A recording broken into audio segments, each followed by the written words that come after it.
New comic book day's coming up. Dropping this really early, just playing around. I found a new program I like, so I'm trying it out. You guys tell me what you think. See if you like what I'm doing here. But as always, this is a new comic book day pull list. This is what's dropping July 21st. These are books I'm liking that I'm sort of thinking, hey, this might have potential. I'll talk a little bit about them as we go through them. So let's sort of dive on in and look at it. I'm dropping this so early, though, guys. The first appearances, guys, you have to go to a list to check that out to find out what the first appearances are.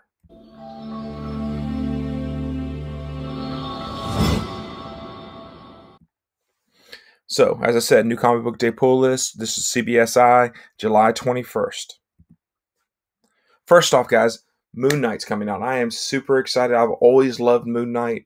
Now, when I say I always loved, I got into comics, and one of the first stories I read was Bendis and Maleev's little 12-issue run. Loved that story. And then I read Warren Ellis's run, and I loved that one as well. And I've always, since then, I've been hooked on Moon Knight, and I collected every issue that I can get my hands on. Still don't have a Werewolf by Night 32, but I have 33 and 37. So it's one of those books I've always tried to collect them all when I could find them. So I'm super excited to see a new series come out. And man, there are some great ABCD covers that are not variants. They're just, they're variants, but they're not expensive incentive variants. So like this one here that I'm showing you is by E.M. Gist, who I've had the opportunity to talk to. Loved interviewing him. His Instagram for a while there was a Moon Knight painting he had done.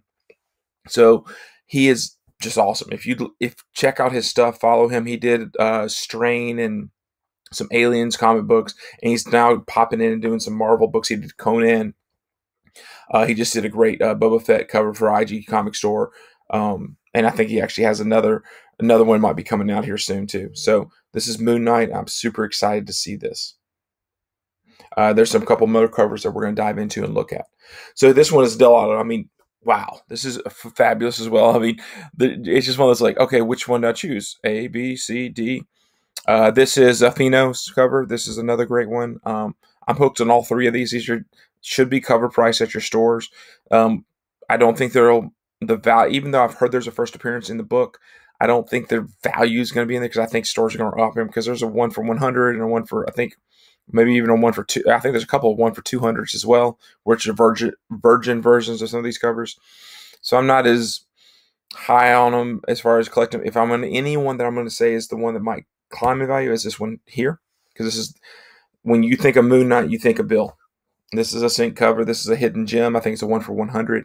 This would be the one that I could see spiking a little bit. Now, when I say spiking, this could end up being a $75 one for 100. It might even be a cover price. Or not cover, incentive price, $100.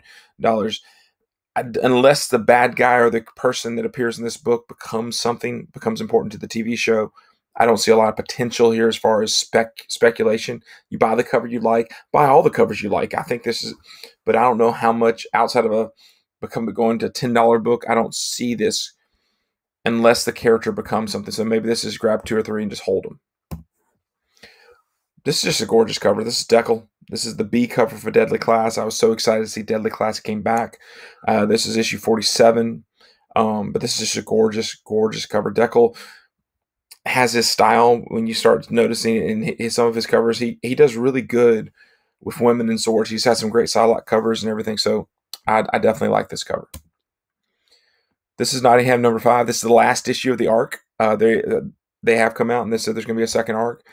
This is the last issue, so if you're reading Nottingham, here's the 5th issue. I think most stores have picked up enough copies. I don't want to say enough copies. I don't know. I still don't see this being like a 30,000 print run or whatever.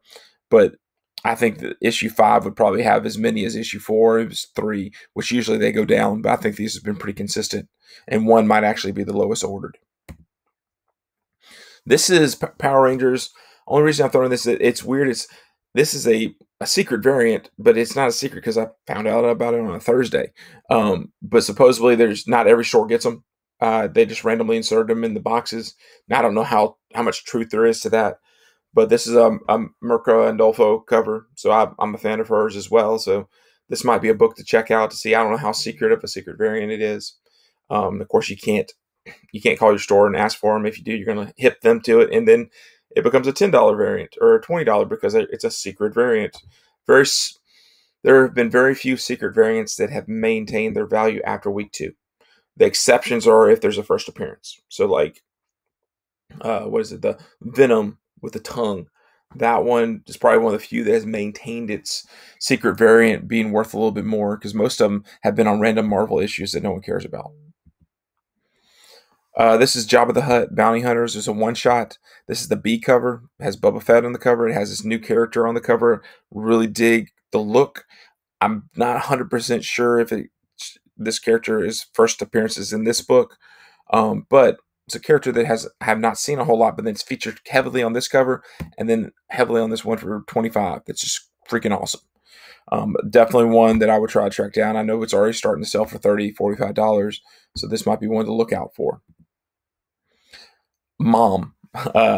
This book has almost as much buzz in the indie worlds as Berserker did, because Emil Clark helped writing it for this image here.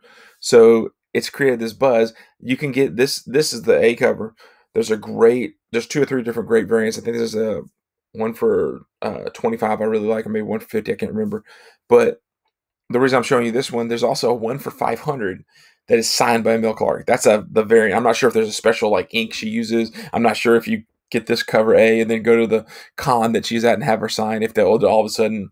But stores that wanted the one for 500 could have ordered 500 copies of Mom and got it.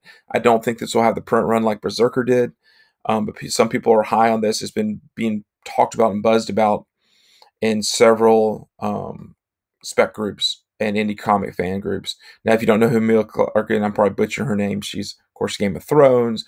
She was in Han Solo. She's been in several things that us comic book fans, us geeks, love. So people are excited and people are wanting to see what the story is.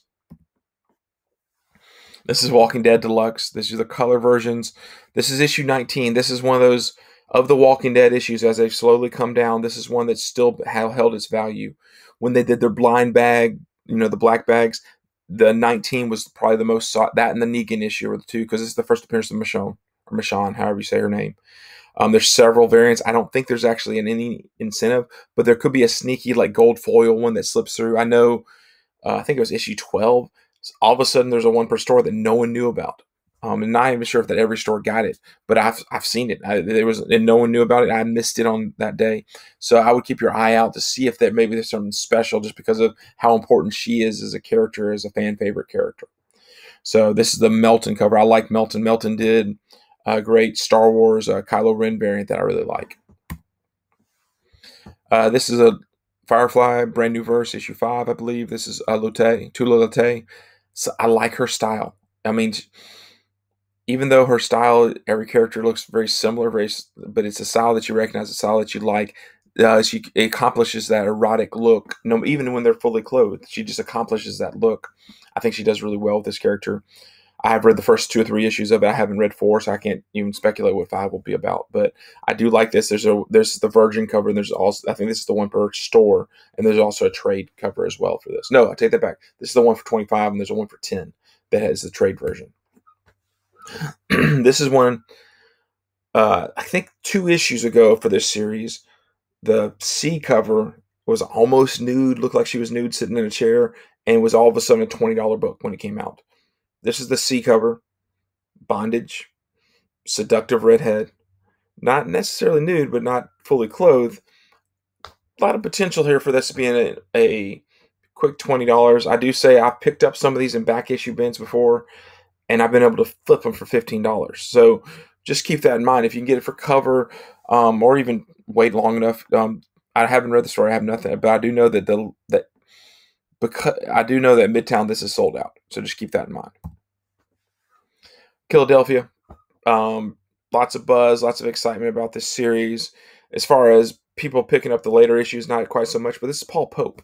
I always will support Paul Pope. I love his covers. I love the style. It's so unique. And you definitely can identify it. So I do like this, and I will definitely try to pick up this cover. So as y'all say, guys, this is New Comic Book Day. This is my pull list. These are my just for me's. I didn't dive into the full list. When you want to see the full list, go to comicbookinvest.com and read the list, check it out, and always check out the Pressable Defects when they run through my list and give their perspectives on the books they really like and what they're going to dive into. It's always good to hear different people's perspective because my personality might not be the type of books you get, and their personalities might not be the books I get. But as always, guys, please like, please subscribe, and just keep watching. Thanks.